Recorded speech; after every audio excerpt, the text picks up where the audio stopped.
Hello, friends. Have a fascinating topic today. I want to talk a little bit about. At least I'm fascinated by it, and I think a lot of other people are. And it's about child reincarnation. Now, my stepdaughter has a friend, and my wife was talking to her the other day, and she was telling her about her young son, who I believe is around 3, if I remember correctly. Anyways, he was telling his mom in great detail that he was a captain in the Navy, a ship's captain in the Navy, and that's how he died.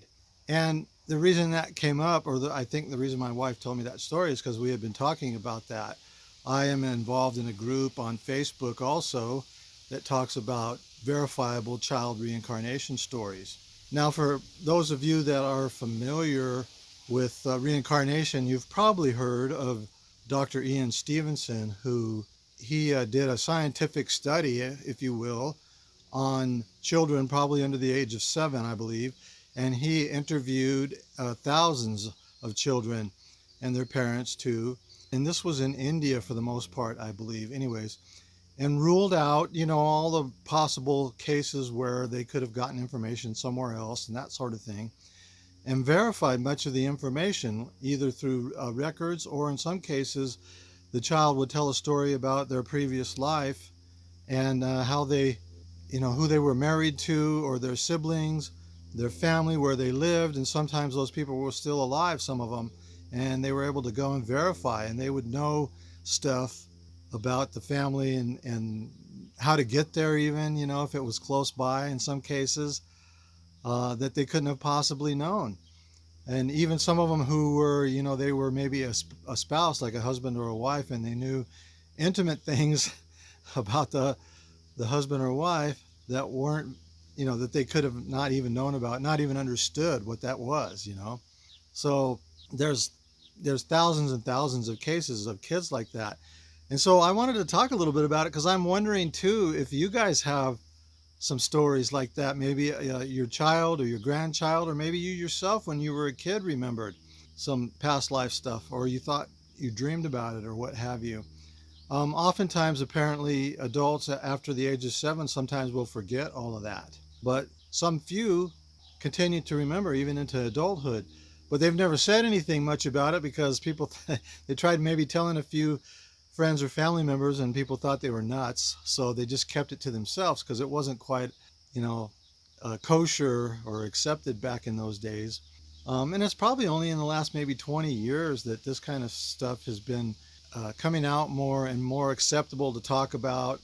I know there's groups all over Facebook that talk about near-death experiences and reincarnation and child reincarnation and spiritual awakening and spiritual experiences and so on and so forth.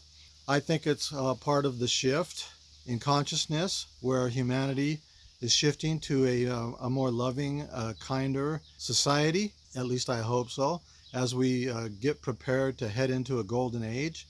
I think that's also why we see a lot of the turmoil in the world around us right now. It's growing pains, if you will, because there's people who are open to it and there's people who aren't open to it, and who want to hang on to the old ways.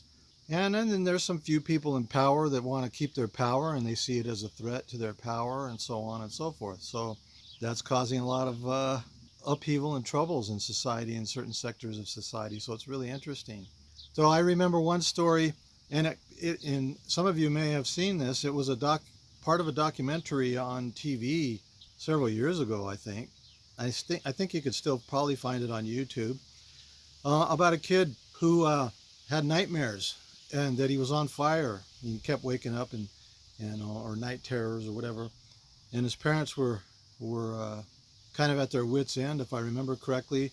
Anyways, he when he was old enough to talk, he had this before he could even talk. When he was old enough to talk, and he started talking early, of course, he told about dying in a fire in a plane crash, and that he was a World War II pilot, and he remembered the names of his unit members that he served with, and the name of his unit, and the type of plane, and he was fascinated with planes and military stuff as he was growing up, and so on and so forth. And so the parents didn't know what to do at first, and they didn't know.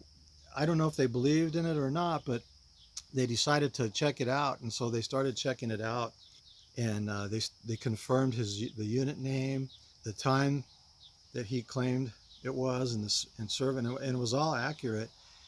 And the names of unit members they found, and some of them were still alive, and they ended up eventually going and meeting them, and he knew them by name and by their nicknames, and knew stuff. It's like, hey, remember the time that we did this or that, and they were astonished by it also. But apparently, the ones that he met, anyways, they accepted that it was him, because he just knew too much that he couldn't have known any other way, except that he was remembering that he was that person. So, pretty fascinating stuff. And there's a ton of stories like that out there. And so, another reason why I'm doing this topic also is I'm thinking of starting to do interviews with people about near-death experiences, reincarnation, and child reincarnation. I haven't seen a lot of that on YouTube about child reincarnation. And so I'm wondering if any of you have stories of that with your children, your grandchildren, or a friend, or what have you, or yourself. You remember some of those stories and you're interested in being interviewed, hit me up in the comments. And also, if you have stories, go ahead and give a brief synopsis of your story in the comments too. That would be cool to hear and listen to. I'm curious. I'm thinking there's probably a lot more out there than that we've heard of even. So even though I'm on a group where people are talking about it, there's still some people that come on and say, I've never told anybody about this before, so. And usually they're a little older, and so, they didn't tell anybody, because back in the day when they might have told somebody, they would have been looked at as crazy, and, in some cases maybe even committed to a mental institution or some stupid thing like that. So anyways, let me know what you think about that and about this topic. It's a fascinating topic. And even if you don't believe, let me know what you think. But there's too many cases, in my opinion, of children knowing stuff that there's no other possible way they could have known it. And so it's actually proof of reincarnation, in my opinion. There's just too many cases, especially Dr. Ian Stevenson's work and Dr. Bruce Grayson, who was one of the people who carried on Dr. Stevenson's work after he passed. And there's another one, I can't remember his name, but I'll look it up and see if I can find it, and maybe I'll put a banner with the names on there. And I did a video recently on reincarnation, a while back, and talked a little bit about that and Dr. Ian Stevenson. But I wanted to do this one specifically on child reincarnation and see what people think, and see if people would be interested in hearing stories like the one about the kid in who was a World War II fighter pilot. I mean, that's just fascinating. There's another one. There's a series that's on, I don't know if it's on Netflix or if it's on Prime or one of those. Anyways, it's called the Ghost in My Child or something like that.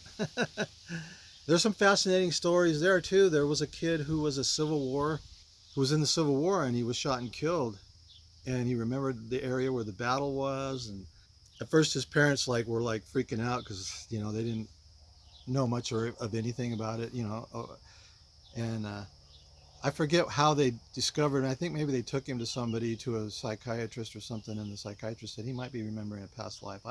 I don't know, don't quote me on that, but anyways, they ended up supporting him, and and he was fascinated with playing army men with the little toys and stuff like that, and he was fascinated with Civil War stuff, and so they started looking into it and trying to confirm the time, and I think he remembered his unit and names and all this kind of stuff. And so they went to several towns near where he thought the battle was, where he died, and eventually they found it, and they found his name on the roster, and and he recognized the place when they went there. He goes, "Oh, it's just right over this hill," it's like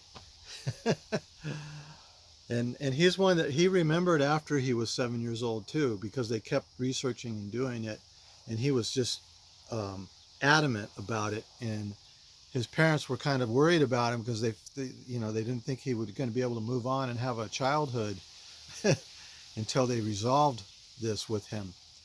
And after they did that, after they found out and they went and visited the place and they found out who he was and confirmed a lot of the stuff that he said happened and when it happened and that sort of thing, he was able to move on with his life and not be so obsessed with it anymore. So that was pretty interesting. That's an interesting series, and I've watched it. I'm trying to think of some of the other ones there that they showed. Although I didn't like the structure of the way they structured it. They would jump around from, different children, and they would show a little bit of one child, and then they would jump to the next child, and then back and forth instead of just telling the whole story of one child or another. That was kind of annoying to me, but it was still really super interesting. Um, and there's several books about it that talk about that, but most of them focus on adults, and regression therapy who remember their past life. Dr. Raymond Moody and those kind of folks. So let me know what you guys think. I'm really curious if you think, would you like me to interview parents and talk about that sort of thing? Because I think it's an area where not a lot of people, I can't remember seeing anybody interviewing like a parent, and if possible, maybe the child, if they still remember, even if they're a little older, or even if the child's young right now and they want to do something like that. If you want to do an interview, or somebody you think might, get in touch with me. Go ahead and leave a comment, and leave some contact information, an email, or maybe your Facebook message. We can do that too. Anyways, I just thought that would be a really interesting and cool topic to talk about.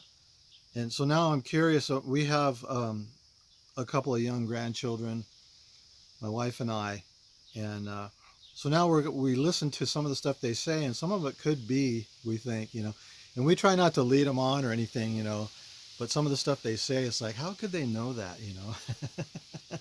But there's nothing definitive yet that it's like them saying, hey, I was a captain on a Navy ship or anything like that. Well, the oldest one, who's still young, he's going on 3 now, he's just starting to talk. So, but that's another thing too. A lot of these kids, their parents claim they talked early and they were very articulate, way too articulate for like a 2-year-old. Some of them talked before they were 2, and almost like they were an adult. So again, I think that's part of the kids that are coming in, that are being born now, are part of a wave of older souls who are more experienced, have had a lot of past lives, and they're here to help usher in the golden age, or at least prepare for it, in my opinion. So tell me what you think about that too. I think we're heading to a brighter future, and there's probably going to be some pain along the way, as some of the things we see in society that are breaking down, and people are trying to hold on. We've got to get back to the old ways, that kind of thing. I'm kind of looking forward to some of it, not necessarily the pain, but there's no growth without some pain and suffering. There's no pain, no gain, as the saying goes, right? Life is kind of like a gym. There's going to be pain and suffering there, but you're going to get healthier and stronger because of it. So, but you don't go in there and complain and moan and groan about, the pain that's going to happen when you start weightlifting and working out and doing all the things. And eventually you actually come to enjoy it. So anyways, tell me what you think. Light up the comments with your comments about this, and tell me if you think this would be a good idea to get some parents and some kids, if possible, on here and interview them. All right, my friends. Have a good rest of your day, evening, wherever you're at. Peace out, my friends.